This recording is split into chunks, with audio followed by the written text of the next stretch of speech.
Your starters on your screen, so nothing different from the starting unit we saw in the last game. A first for Bella Belen going up against a complete Creamline, especially yung ka-birthday niya. That Coach Devito started with, and that last win they scored against Chocomucho. And here we go, who will score first in today's matchup? Nabor is giving it to Jimenez. There was blocked at Dots Carlos. Oh, she will score first. Maglanza, like you mentioned, also in double digits in that game against Zeus.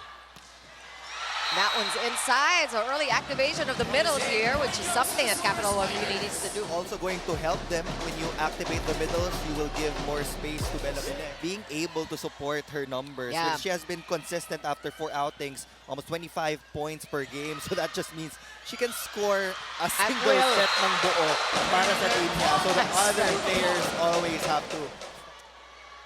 We're now 5-all, a very fast-paced opening frame. And same saves. Pons, kaya ko rin yan.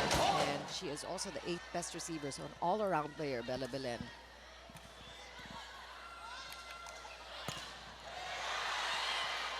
Ball still up. Galanza now in the front. Look at that stop by Doromal. Good exchanges. We're liking the defense. And the rally goes on. Good coverage by Bella. Reverse. Everybody's on the floor. Galanza. Still ball is up. And that one got away. Nerves from Bernadette Pons. But she delivers every time.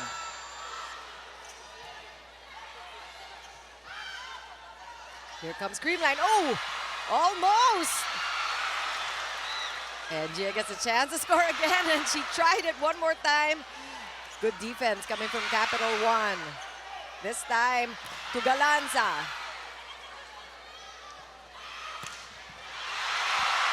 The crowd is loving the action here in San Juan. Nabor with that running attack to Gaston. Picked up also. Who's going up? Belen from back row. Easy pickings for Creamline. Galanza still stopped. Oh, naputo pa rin. Great heads up from both sides of the court. Finally! Gia de Guzman. Gia de Guzman being the aggressive setter that she is. At least this All-Filipino Conference puts an end to that long rally. You have to commend both. Your other favorite players make their way onto the court. Coming from behind. Good stop there by Gia de Guzman. Galanza with a soft touch, and Adorador with good defense. Reverse to Carlos. From the back, Gia again, taking her out of the play.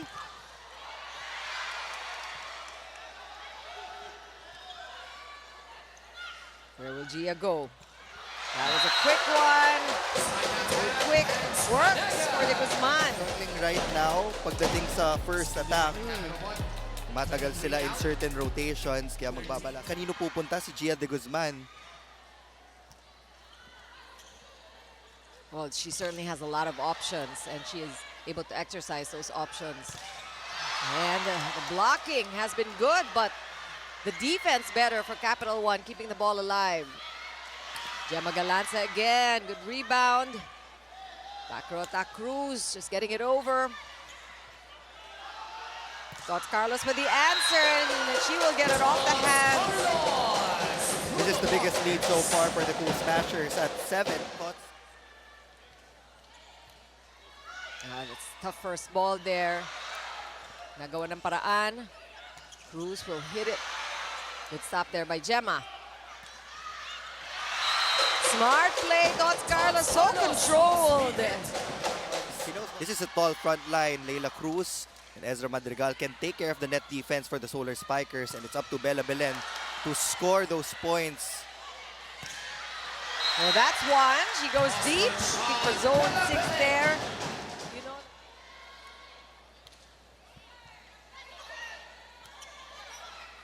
Pons is in front. One more chance here at set point. Pons timing it, and she goes for the soft one. You see that?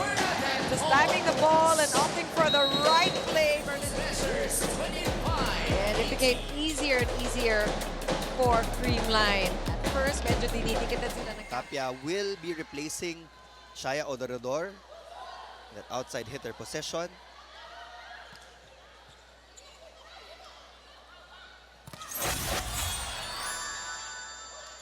Galanza, again with the soft touches, you know, they're doing that a lot. Just really using a variety. Know the game, and the volleyball IQ is just so high. You have to keep him guessing. Yeah. You have to go for those deep zones, sometimes go for those soft touches. And also Pax Panaga. You have to focus on that first ball. Tough serves coming from Gia. Tapia getting it over. Galanza going deep. Belen with the answer. One more time for Tapia. And this is Capital One looking for the players that may not have been scouted as well. Bella Belen already in double digits after that swing. She's on her way to the same average. And again, Tapia coming out of nowhere there. Right pin now. Leila Cruz. Ball still alive. Creamline ayaw magpalapag ng bola. Pons sending it to the back. Good defense for Capital One. And that's a transition that you're talking about, Neil. If you're able to. It's playable. Right. As long as included sa offensive pattern yung middle and opposite, they can.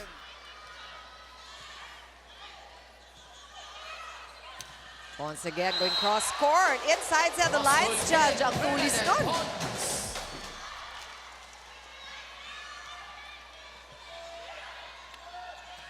Oh, great timing there. Hang time. And a quick point here for Creamline. Medyo mahirap basahin kung saan pupunta yung bola. Oh, it's a good receive there from Pons. But again, good heads up here for Capital One. Another chance here for Creamline to regroup. And that quick, that one working well for Gia and VDL. Yung palo ni Gemma Galanza.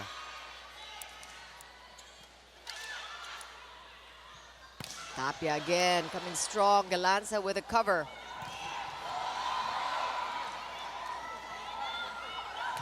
Leila Cruz stopped by Galanza.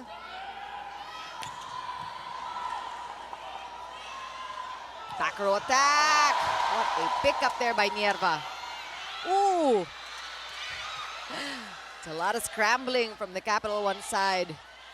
And the stop by Bella. Nakangiti pa. Oh.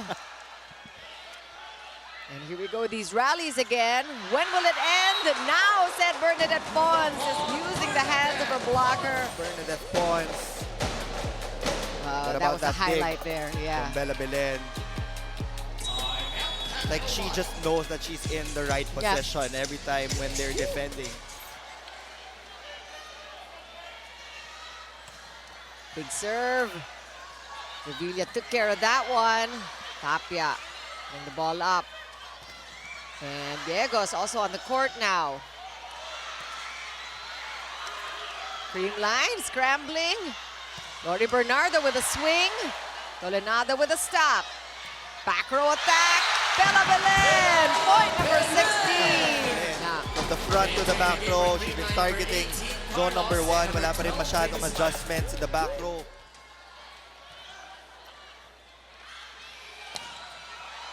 Good cover by Niegos.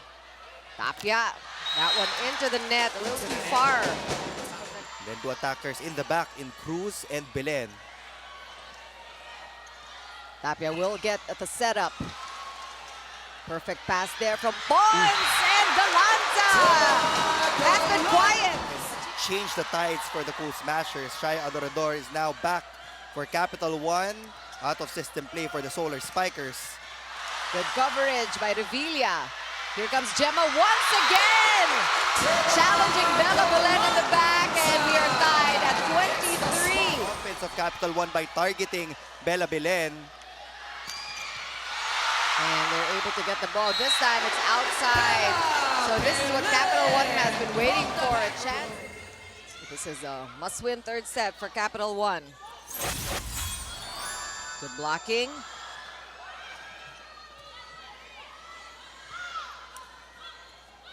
And these combination attacks, I don't think that went over. That's going to be 4 touches. Wala pa dyan yung mga defensive contributions niya in reception and digging. Saka third set pa lang tayo. Whoa! That's huge. And she's also receiving well. Talking about Bella and her all-around game. But that solo block, they only had... So Coach Jorge trying to figure out which mix of players is best for Capital One. Good save there by Panaga. Normal setting up Leila Cruz. Blockers are there for Creamline. One more chance for the Solar Spikers. De Guzman pushing it to Pons. Oh, alanganin yun, pero... It is their pivot. Tied at 1 set apiece now. Let's see if Capital One can weather the cool response from Creamline. Chicky and Neil. Well, Capital One had stronger starts, in fact, in the second set, but this is a must-win situation for the Solar Spikers. So Creamline, after that comeback in the second set, now really giving Capital One's fans reason to worry. Franz Ronquillo is now in the ball game. People might have forgotten that she was... Capital One should really build on a big lead, but I think it's been determined there's no such thing as a safe lead against Creamline. Galanza stopped. Ronquillo there with a good pass. Belen again. Dug this time by Tots Carlos. Galanza with the counter. Belen one more time. Revilla was there. Galanza. Coverage by Niegos. Ball gets across. De Guzman looking for Galanza. It was a combination attack. Almost an ace there. That combination attack again. Even with the net getting in the way. Four-setter with Bernadette Pons scoring the That most. will be successful. Yes. For Creamline. That's right. Gia de Guzman was able to save that ball. An outright ace. Gusto lang nila makuha yung shank pass from Capital One to delay their offense. Oh, what an answer there. Ball goes across the way. I think there was a...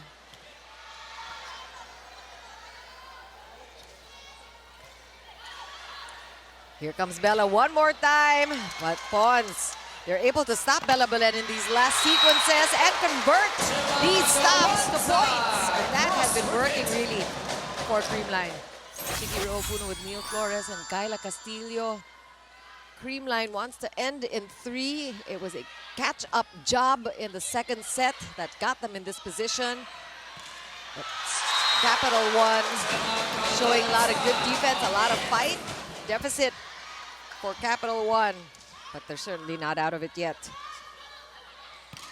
Whoa, Jaba Galanza is dominating in this third set. Good stop there by Revilla. Whoa, that block. The set was a little too far from the net.